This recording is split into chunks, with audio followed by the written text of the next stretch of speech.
Welcome to cinema update. இன்றைக்கான updating video என்னன்னு பார்த்தீங்கன்னா ஓஜி சம்பவம் தான். வழக்கமாக நம்ம சேனலில் என்னன்னா நிறைய அப்டேட் கொடுப்போம். ஆனால் இன்றைக்கி கொடுக்க வேண்டிய அப்டேட் ஃபுல்லாகவே வந்து குட் பேட் அக்லியோடைய அந்த ஃபஸ்ட்டு பார்ட்டை பற்றி தான்.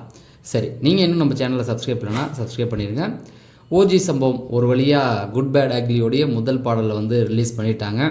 தல அஜித்துடைய ரசிகர் எல்லாமே வந்து ரொம்ப நாளாக காத்து கிடந்தாங்க, ஃபஸ்ட்டு சிங்கிள் எப்போ வரப்போகுது அப்படின்னு சொல்லி. காரணம் என்னென்னு பார்த்தீங்கன்னா, இதுக்கு முன்னாடி வந்த விடாமுயற்சி படம் எதிர்பார்த்த ஒரு வெற்றியை தரல. ஆனால் தரமான ஒரு படம் தான், கதைக்களமும் தரமான ஒரு கதைக்களம் தான். ஸோ அந்த படம் வந்து எதிர்பார்த்த அளவுக்கு ரசிகர்களை திருப்தி செய்யலைன்னு சொல்லலாம். ஏன்னா ரசிகர்கள் ரொம்ப எதிர்பார்த்துட்டு இருந்தாங்க அந்த படத்தை. ஏன்னா 2 வருஷம் கழித்து அந்த படம் வந்தது.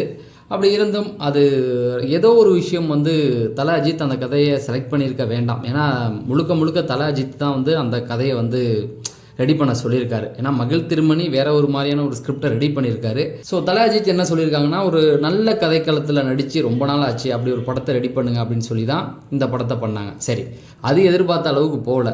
அதனால எல்லாருடைய நம்பிக்கை என்னென்னா, அடுத்து தான் குட் பேட் அக்லி வரப்போதே, ஒரு ஃபேன் பாய் சம்பவம் இருக்குது அப்படிங்கிற ஒரு எதிர்பார்ப்புலேயே இருந்துகிட்டு இருந்தாங்க. ஸோ நேற்றே அதுக்கான அந்த ப்ரொமோலாம் வந்து போட்டாச்சு. இன்றைக்கி சொல்லி வச்ச மாதிரி கரெக்டாக அந்த டைமுக்கு வந்து ரிலீஸ் பண்ணாங்க. வழக்கமாக தல அஜித்துடைய படம் அப்படின்னா அந்த அப்டேட்டுக்காகவே காத்து எவ்வளோ நேரம் காத்து கிடக்கிறது அப்படிங்கிற ஒரு மாதிரியான ஒரு செய்தி வந்துக்கிட்டு இருக்கோம்.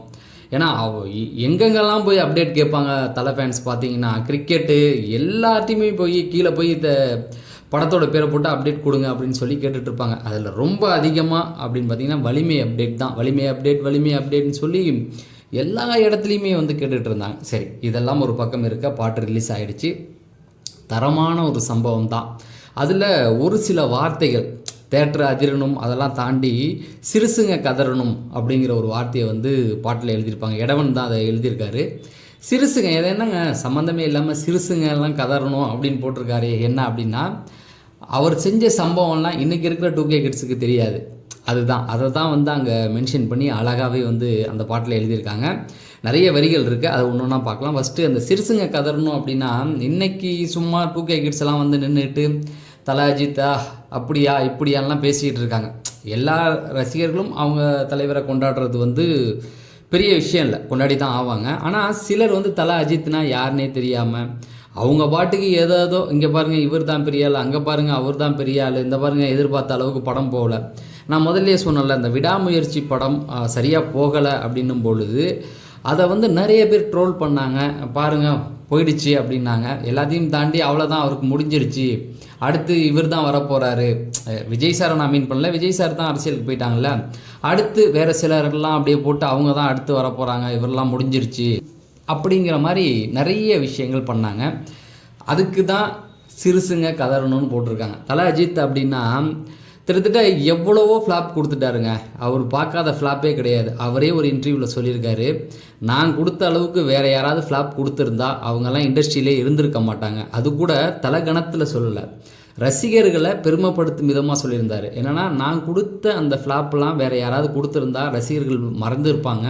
ஆனால் என்னுடைய ரசிகர்கள் நான் கொடுத்த அந்த ஃப்ளாப்லாம் ஏற்றுக்கிட்டு என்னை கொண்டாடிக்கிட்டு இருக்காங்க அப்படின்னு சொல்லி சொன்னார். கிட்டத்தட்ட 14-15 படம்லாம் தொடர்ந்து போயிருக்கு அந்த காலகட்டங்களில்.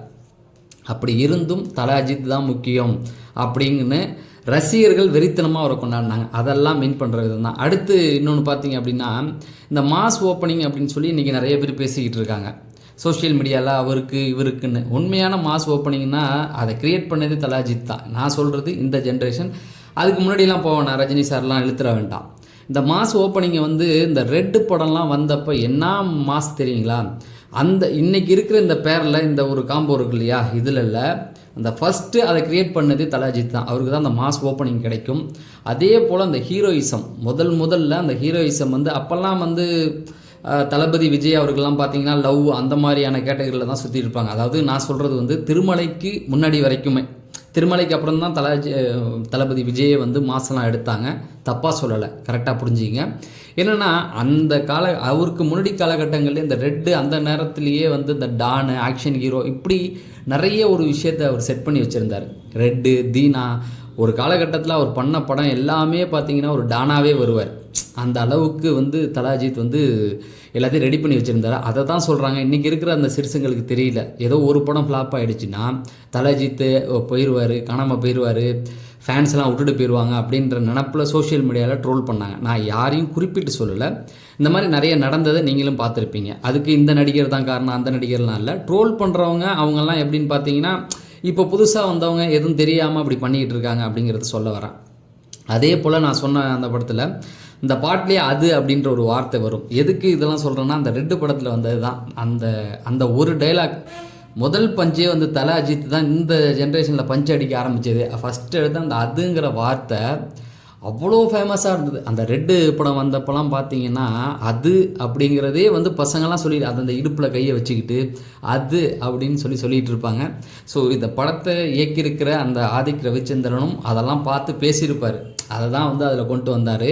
அதே போல் வத்தி குச்சி பத்திக்காதரா அப்படின்ற ஒரு பாட்டு இருக்கும் தீனாவில். அதில் இப்போ இந்த பாட்டில் வந்து வத்தி குச்சி பத்திக்குச்சி அப்படின்னு சொல்லி அந்த வரியெல்லாம் வரும். இதெல்லாம் என்ன சொல்கிறேன்னா, அந்த தீனா படத்துலேயே அந்த காலகட்டங்கள்லாம் பாருங்களேன், அப்பயே வந்து இந்த மாதிரி ஓப்பனிங் சாங்கு அதில் ஒரு மாசாக பாடுறது இதெல்லாமே வந்து தல அஜித் வந்து அப்பயே செட் பண்ணிட்டார். அதை தான் வந்து சிறுசுங்க கதறணும்னு சொல்லி போட்டிருக்காங்க. சரி, இதே பாட்டை வந்து நம்ம விடாமுயற்சி படத்தில் வந்துருந்தது பாருங்கள், பத்தி கிச்சி ராட்சசத்தி. அந்த பாட்டு வந்து இந்த படத்தில் இருந்திருந்ததுன்னா இன்னும் ரகலையாக இருந்திருக்கும். ஏன்னா அந்த கதை கழகத்துக்கு இந்த படத்துடைய கதை கழகத்துக்கு அது கரெக்டாக இருக்குது.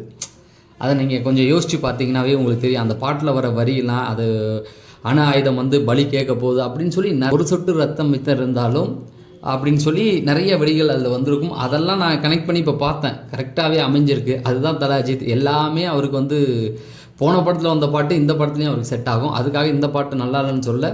ஸோ இதுவும் வந்து ரொம்ப மாசாவே, ஏன்னா கிரீடம் படத்துக்கு அப்புறமேட்டுக்கு நம்முடைய ஜிவி பிரகாசும் தல அஜித்தும் இணையிற படம் இது. ஸோ அந்த படத்தில் கிளாஸாகவே கொடுத்துருப்பார். ஏன்னா கதைக்களம் வந்து அது அந்த மாதிரியான ஒரு கதைக்களம். ஆனாலும் பாட்டெலாம் சூப்பராக இருக்கும். அதில் கண்ணீர் துளியே அப்படின்ற ஒரு சாங் இருக்கும். இன்னமும் வந்து அதை கேட்டிங்கன்னா அவ்வளோ தத்துவம் அது உள்ள, கடவுளுக்கும் கவலை உண்டு அப்படின்னு சொல்லி. இதெல்லாம் வந்து இப்போ இருக்க சிறுசுங்களுக்கு தெரியாது. அது தல அஜித்தோடைய வெறித்தனமான ஃபேன்ஸுக்கு தான் தெரியும். அதை தான் வந்து இதில் வெறித்தனமாக இந்த படத்தில் எழுதியிருக்காரு. அதில் வந்து நம்ம ஆதிக் ரவிச்சந்திரா என்னங்க இப்படி ஒரு ரசிகனா அப்படின்ற கேட்குற அளவுக்கு ஒரு டைரக்டர். அவர் எப்போவுமே டைரக்டர்லாம் கொஞ்சம் சட்டில்டாக இருப்பாங்க. ஆனால் அவர் வெறித்தனமாக நான் ஒரு ஃபேன் பாய் தான்டா, டைரக்டர்லாம் கிடையாது அப்படின்ற அளவுக்கு அடித்து துவம்சம் பண்ணியிருக்காரு. அதில் ஏகேன்னு கத்துனதாக இருக்கட்டும், அந்த பாட்டை அவரும் பாடியிருக்காரு. ஸோ எல்லாமே எதிர்பார்த்த அந்த எதிர்பார்ப்பு அந்த பாட்லேயே வந்து சில அந்த ஃபைட் சீக்வன்ஸ் எல்லாம் காமிக்கிறாங்க.